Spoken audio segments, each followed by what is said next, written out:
Hi guys, আজকে চলুন রেলিশন ওয়ান্ডারলাস্টের পর্যায়ে আপনাদেরকে খুব সহজে একটা পমফ্রেট মাছের রেসিপি করে দেখাবো, যেটা খুব কম সময় হয়। আমাদের মতো যারা চাকুরিজীবী তাদের পক্ষে অনেকটা সময় ধরে রান্না করা সম্ভব নয়। আজকে সোমবার, অফিস রয়েছে, কিন্তু রান্নাটাও সুস্বাদু হতে হবে যাতে বাড়ির লোক সুন্দরভাবে খেয়ে নেয়।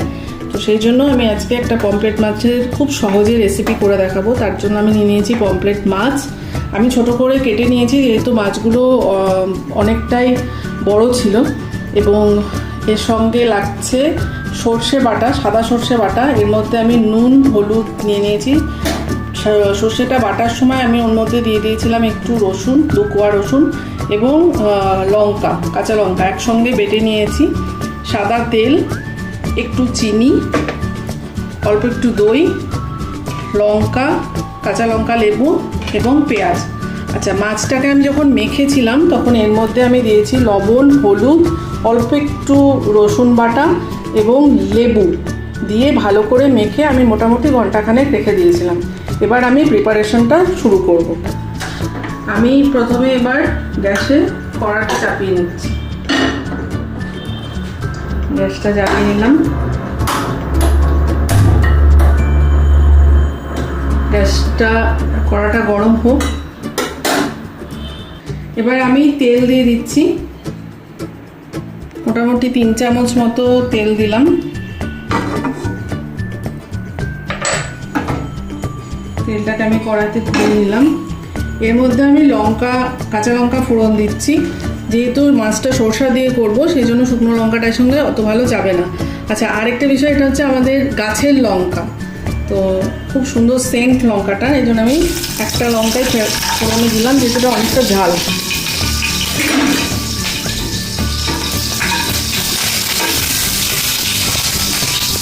লঙ্কা ফোড়নে দিয়ে ফাটিয়ে দেবেন, নাহলে লঙ্কা ফুটে যায়। এবার আমি এর মধ্যে পেঁয়াজ কুচিটা দিয়ে দিলাম।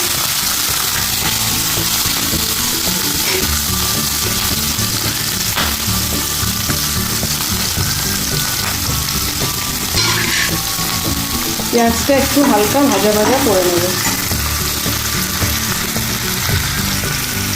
আমি কিন্তু আজকে মাছটা ভাজবো না, গোটা মাছ কাঁচা মাছটাকেই ম্যারিনেট করা ছিল। এই কাঁচা মাছটাই কিন্তু আমি আজকে রান্না করব, কিন্তু এটা স্বাদ হবে কিন্তু খুবই সুন্দর।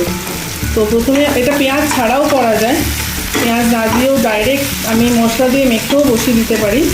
আজকে আমি একটু পেঁয়াজ দিয়ে করছি, যাতে স্বাদটা একটু অন্যরকম হয়। তো পেঁয়াজটা হালকা একটু ভাজা ভাজা হয়ে যাক। পেঁয়াজ ভাজার সময় একটুখানি চিনি দিয়ে দেবেন, তাহলে পেঁয়াজের কালারটা তাড়াতাড়ি চলে আসে। পেঁয়াজটা সুন্দর ভাজা হয়ে গেছে, আর বেশি ভাজবো না। এই পর্যায়ে আমি এই যে সর্ষে বাটাটা আছে, যেটার মধ্যে লবণ, হলুদ এবং অন্যান্য লঙ্কা, রসুন দিয়ে বাটা রয়েছে, এটাকে আমি এর মধ্যে দিয়ে দিলাম। যারা শুকনো লঙ্কা বাটা খান বা গুঁড়ো লঙ্কা পছন্দ করেন, তারা এর সঙ্গে কিন্তু লঙ্কার গুঁড়ো মেশাতে পারেন। আমার এটা একটু লাল নয়, সাদা সাদা পছন্দ, সেই জন্য আমি এটা এভাবেই দিলাম। দিয়ে এটাকে হালকা একটু মিশিয়ে নেব, খুব বেশি কষাবো না, জাস্ট হালকা একটু মেশাবো। এই পর্যায়ে একটুখানি সাঁতলে নিয়ে আমি ওর মধ্যে দিয়ে দেবো টক দই 2 চামচ পরিমাণ। দিয়ে এটাকে ভালো করে আমি মেশাবো।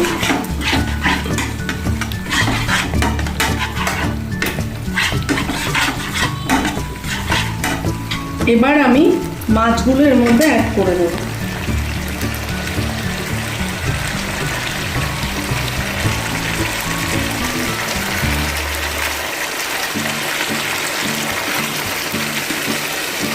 মাছের সঙ্গে যে মশলাগুলো ছিল সেগুলো আমি অ্যাড করে দেব। দেখুন রঙটা কি সুন্দর লাগছে। আচ্ছা, এক পাশ এইভাবে হয়ে গেলে এটাকে আমি হালকা হাতে উল্টে দেব।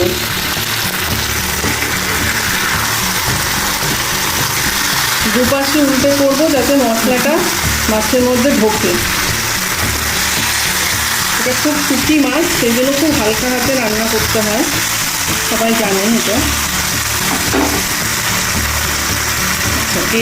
এই পর্যায়ে আমি দিয়ে দিচ্ছি এর মধ্যে কাঁচা লঙ্কার চেরা।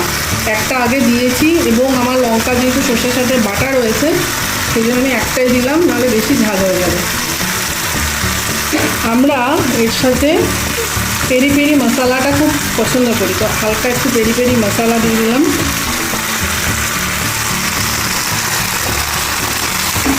আর এটাকে উল্টাবো না। এবার আমি একটু গরম জল এর সঙ্গে অ্যাড করে দিচ্ছি, অল্প করে গরম জল অ্যাড করে দিলাম।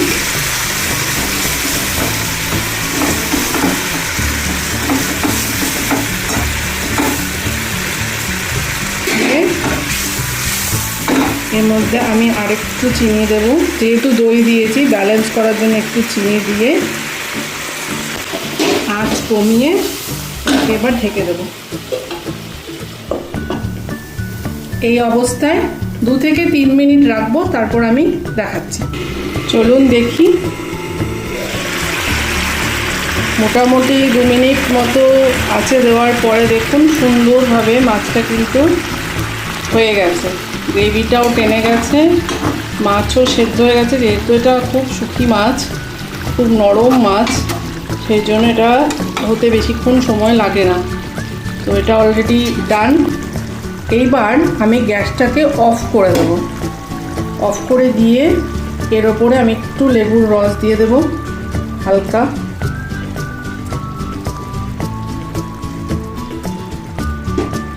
দিয়ে এটাকে একটু নাড়িয়ে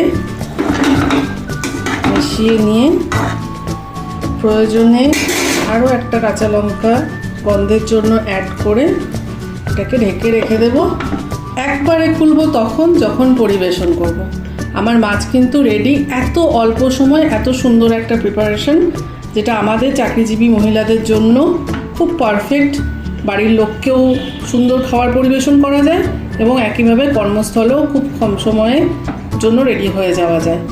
তো সবাই এটাকে ট্রাই করবেন, খেয়ে জানাবেন কেমন লাগলো, কমেন্ট করবেন আর কোনো ধরনের রেসিপি আপনারা চান কি না, এবং লাইক, শেয়ার এবং সাবস্ক্রাইব করবেন। বেল আইকনটা ক্লিক করতে কিন্তু ভুলবেন না।